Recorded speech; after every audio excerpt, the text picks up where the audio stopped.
பிரியமானவர்களே, ஆண்டவராகிய இயேசு கிறிஸ்துவின் நாமத்தினாலே உங்கள் யாவரையும் அன்போடு கூட நான் வாழ்த்துகிறேன். ஆண்டவர் கிருபையாய் நமக்கு கொடுத்த இந்த புதிய நாளுக்காக முதலாவது நாம் ஆண்டவருக்கு நன்றி சொல்லுவோம். கடந்ததை நினைத்து கலங்காதே, நடந்ததை மறந்துவிடு. கடந்ததை நினைத்து கலங்காதே, நடந்ததை மறந்துவிடு.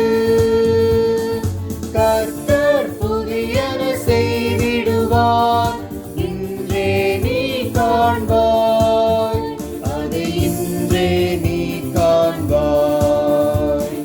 கலங்கிடவே வேண்டாம், கலங்கிடவே வேண்டாம், கலங்கிடவே வேண்டாம், கலங்கிடவே வேண்டாம். நம் இயேசு கைவிட மாட்டார், நம் இயேசு கைவிட மாட்டார்.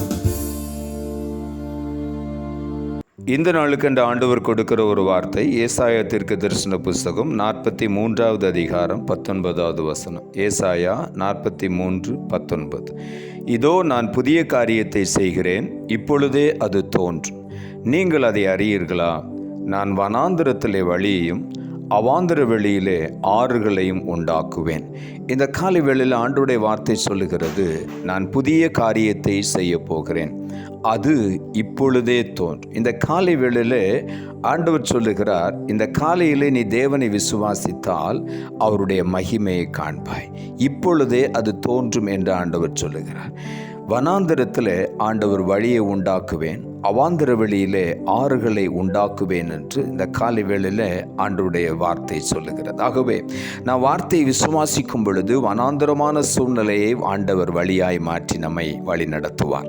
ஏசாயா தீர்க்கதரிசன புஸ்தகம் 43ஆம் அதிகாரம் 18வது வசனம் இப்படியாய் சொல்லுகிறது, முந்தினவைகளை நினைக்க வேண்டாம், பூர்வமானவைகளை சிந்திக்க வேண்டாம் என்று ஆண்டவருடைய வார்த்தை சொல்லுகிறது. முந்தினதை நினைக்காதே, பூர்வமானதை சிந்திக்காதே. இந்த காலை வேளையில் நாம் பழையவைகளையே யோசித்து கொண்டு இப்படித்தான் இருக்கும் என்று நாமே நம்மை சில நேரங்களிலே ஒரு குறிப்பிட்ட வரையறைக்குள்ளே வைத்து விடுகிறோம். ஆனால் ஆண்டவருடைய வார்த்தை என்ன சொல்லுகிறது?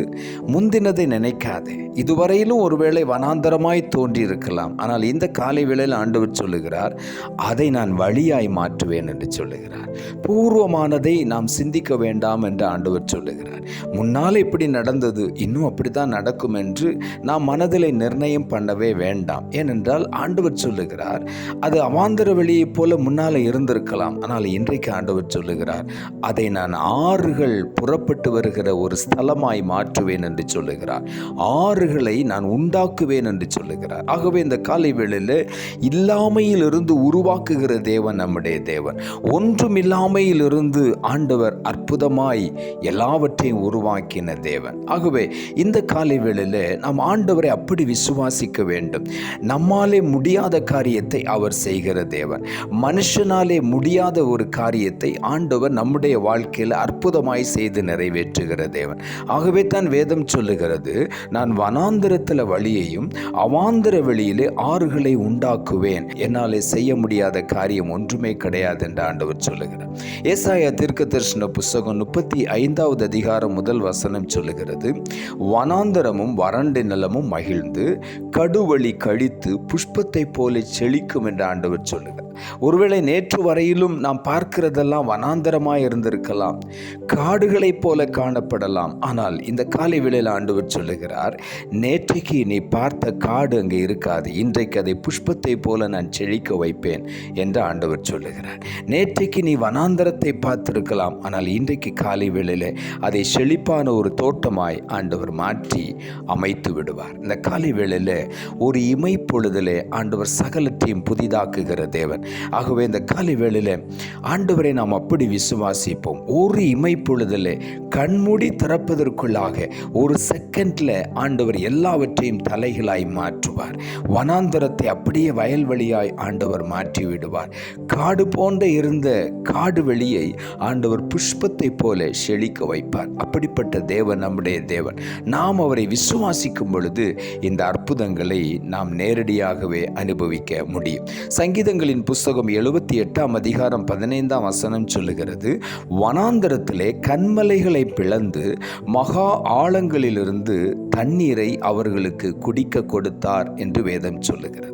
வனாந்தரத்திலே இஸ்ரவேல் ஜனங்களை ஆண்டவர் நடத்தி கொண்டு வரும் பொழுது மோசேயை பார்த்து முறுமுறுத்தார்கள். அவர்களை நடத்தி கொண்டு வந்த மோசேயை பார்த்து, எங்களுக்கு இந்த வனாந்தரத்திலே தண்ணீர் குடிப்பதற்கு இல்லை என்று சொல்லி ஆண்டவரை நோக்கி மோசே முறையிட்ட பொழுது ஆண்டவர் சொன்னார், இந்த கன்மலையை பார்த்து நீ பேசு. மோசே கன்மலையை பார்த்து பேசினார். அந்த கன்மலையிலிருந்து தண்ணீர் புறப்பட்டு வந்தது. வேதம் சொல்லுகிறது, அந்த ஞான கன்மலை கிறிஸ்துவே என்று சொல்லி. இந்த காலை வேளையிலே ஆண்டவர் வனாந்தரமான சூழ்நிலையிலும் நமக்கு தண்ணீர் கொடுக்க வல்லவர்.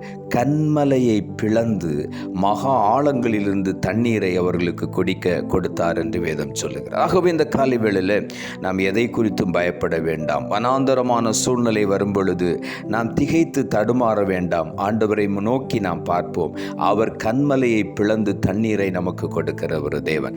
ஏசாயா 41 அதிகாரம் 18 வசனம் சொல்லுகிறது, உயர்ந்த மேடுகளில் ஆறுகளையும் பள்ளத்தாக்குகளின் நடுவே ஊற்றுகளையும் திறந்து வனாந்தரத்தை தண்ணீர் தடாகமாகவும் வறண்ட பூமியை நீர்க்கேணிகளுமாக மாற்றுகிற தேவன் என்று சொல்லி வேதம் சொல்லுகிறது. வறண்ட பூமியைப் போல இருக்கிற நம்முடைய வாழ்க்கையை ஒரு இமைப்பொழுதிலே ஆண்டவர் நீர்க்கேணிகளாக நீர் ஊற்றுகளாக ஆண்டவர் மாற்றுவார்.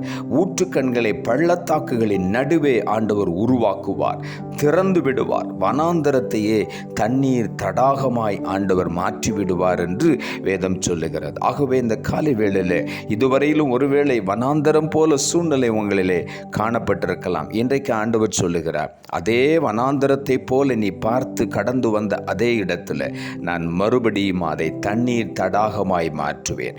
எங்கு பார்த்தாலும் நீர் ஊற்றுகளை நீ பார்க்க முடியும் என்று ஆண்டவர் சொல்லுகிறார் இந்த காலை வேளையில். ஆகவே நாம் ஆண்டவரை விசுவாசிப்போம். நிச்சயமாகவே இந்த வனாந்தரமான சூழ்நிலையை ஆண்டவர் மாற்றி அமைத்து விடுவார். ஏசாயா தீர்க்கதரிசன புஸ்தகம் 51 அதிகாரம் 3 வசனம் சொல்லுகிறது, கர்த்தர் சீயோனுக்கு ஆறுதல் செய்வார். அவர் அதன் பாழான ஸ்தலங்களை எல்லாம் தேறுதலடைய செய்து அதன் வனாந்தரத்தை ஏதேனை போலவும் அதன் அவாந்தர வெளியை கர்த்தரின் தோட்டத்தை போலவும் ஆக்குவார். சந்தோஷமும் மகிழ்ச்சியும் துதியும் கீத சத்தமும் அதில் உண்டாயிருக்கும் என்று இன்றைக்கு ஆண்டவர் காலையிலே நமக்கு சொல்லுகிறார். சீயோனுக்கு ஆறுதல் செய்கிற ஒரு தேவன். பாழான ஸ்தலங்களை எல்லாம் ஆண்டவர் இந்த காலை வேளையிலே தேறுதலடைய செய்து வனாந்தரத்தை ஏதேனை போல செழிப்பாக மாற்றுவார். அவாந்தர வெளியைப் போல இருக்கிற இடத்தை கர்த்தரின் தோட்டத்தை போல மாற்றுவார்.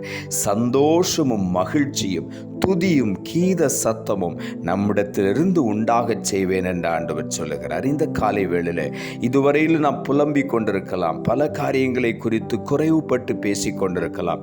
இன்றைக்கு காலை வேளையில் ஆண்டவர் சொல்லுகிறார், உனக்குள்ளிருந்து சந்தோஷமும் மகிழ்ச்சியும் துதியும் கீத சத்தமும் உண்டாகும் என்று சொல்லுகிறார். நாம் அதை விசுவாசிக்கும் பொழுது இந்த காலை வேளையில் நாம் அதை அனுபவிக்க முடியும். நம்முடைய வனாந்தரமான சூழ்நிலைகளை இன்றைக்கு ஆண்டவர் வயல்வெளியாய் மாற்றுகிறார்.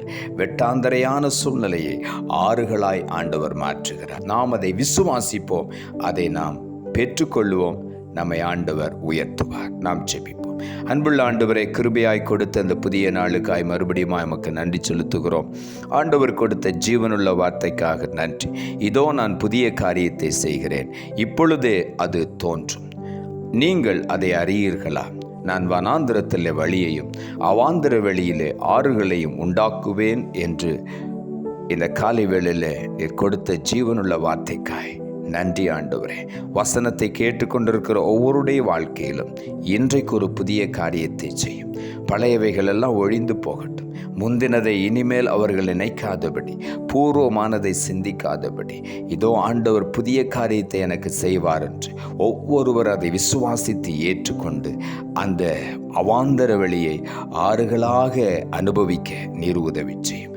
வனாந்தரத்தை செழிப்பான தோட்டமாய் ஒவ்வொருவரும் பார்க்க நீர் உதவி செய்யும். புஷ்பத்தை போல செழித்த அனுபவங்களை இந்த காலை வேளையில் ஒவ்வொருவரும் பெற்றுக்கொள்ள உதவி செய்யும். தாழ்த்துகிறோம். இரட்சகர் இயேசுவின் நாமத்தில் ஜெபிக்கிறோம் நல்ல பிதாவே, ஆமென்.